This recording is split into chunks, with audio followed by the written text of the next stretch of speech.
September 1st, 2019. Lori Vallow Daybell and her brother Alex Cox moved from Arizona to Rexburg, Idaho, with Lori's children, JJ and Tylee. Rexburg is just a few miles from Salem, Idaho, the home of Chad Daybell, her future husband and co-defendant on charges related to her children's disappearances. September 8th. Lori, Alex, JJ, and Tylee go to Yellowstone National Park for the day. Police say this picture is the last verifiable sighting of Tylee alive. Lori had told friend Melanie Gibb that Tylee is taking classes at BYU, Idaho, but records confirm Tylee was never enrolled. September 19th. Melanie Gibb and her boyfriend visit Lori for the weekend. Lori tells Gibb that JJ has become a zombie. Gibb later tells police nothing seems unusual about his behavior. This is the courtyard where JJ is seen on camera playing with neighborhood kids. But in September, according to police, the children would go missing. September 22nd. The last verifiable sighting of JJ by Melanie Gibb and her boyfriend in Lori's home. November 5th. Lori and Chad tie the knot in Hawaii. November 26th, Rexburg police get involved with the search for the kids at the request of police in Gilbert, Arizona. Rexburg police knocked on this door conducting a welfare check requested by JJ Vallow's grandparents. Lori told police that JJ was with a friend in Arizona. But when that story didn't check out, the police returned the next day with a search warrant, only to find Lori and her new husband Chad Daybell were nowhere to be found. December 20th. While Lori and Chad are back in Hawaii, Rexburg police announced JJ and Tylee are officially missing. January 3rd, 2020, authorities execute a search warrant on Chad Daybell's property. March 6th, Lori has her first court appearance in Rexburg on felony desertion charges after being arrested in Hawaii.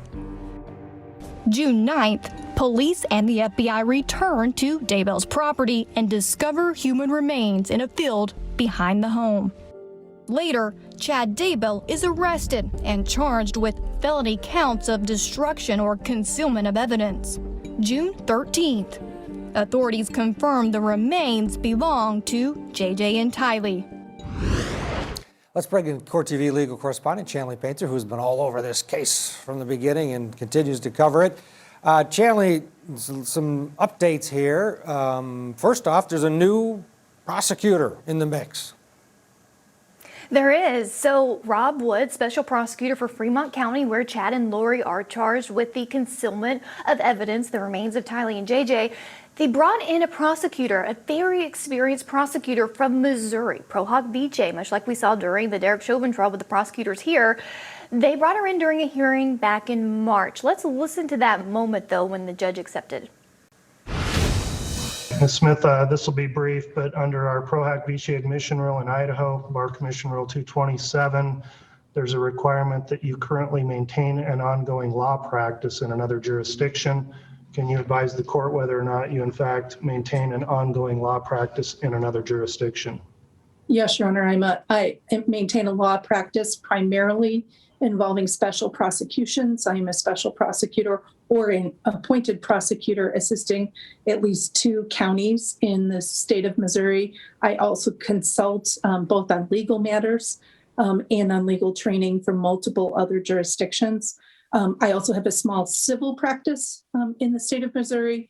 I do not do any criminal defense work, as in Missouri, that would be a conflict of interest. So I do no criminal defense, but I am an appointed prosecutor or special prosecutor, and that is my primary practice.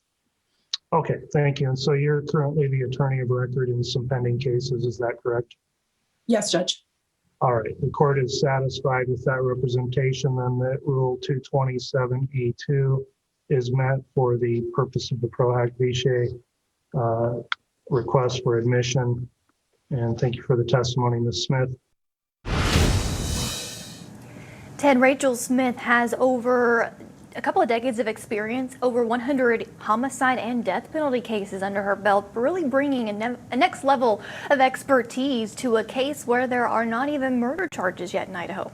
Yeah, let's remind people of what, this is a case where you think, oh, the kids, they were missing, and then the kids show up dead. These two are facing murder charges, but that's not the case, at least not yet.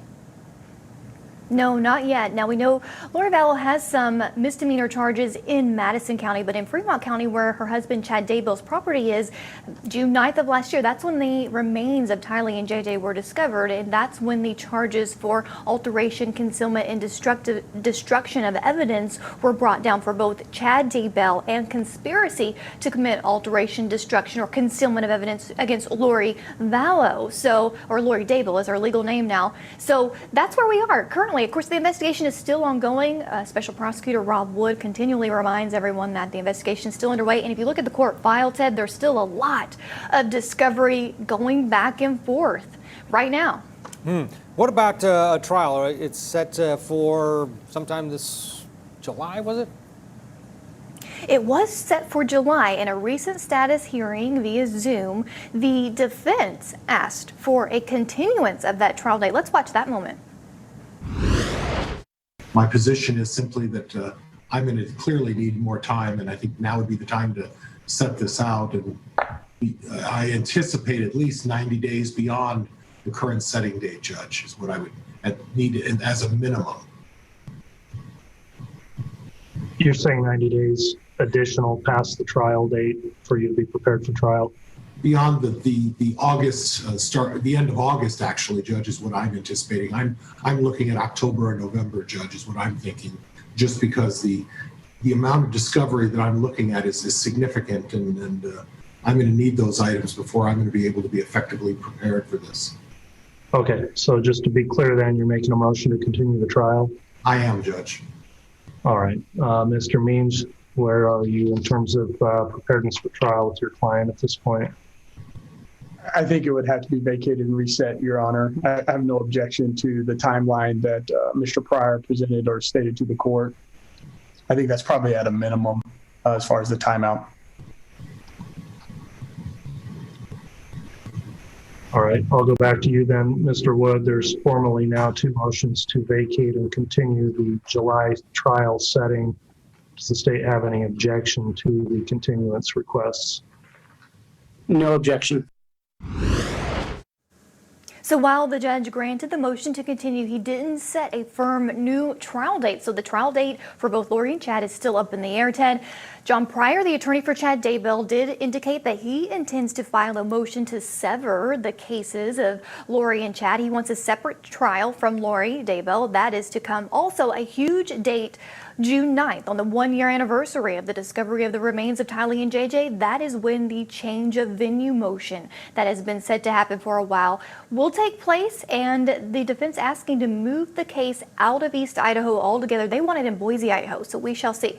Yeah, and as you mentioned earlier, the investigation continues as well as they continue to look for more and more potential evidence against these two defendants. Chanley Painter, thank you.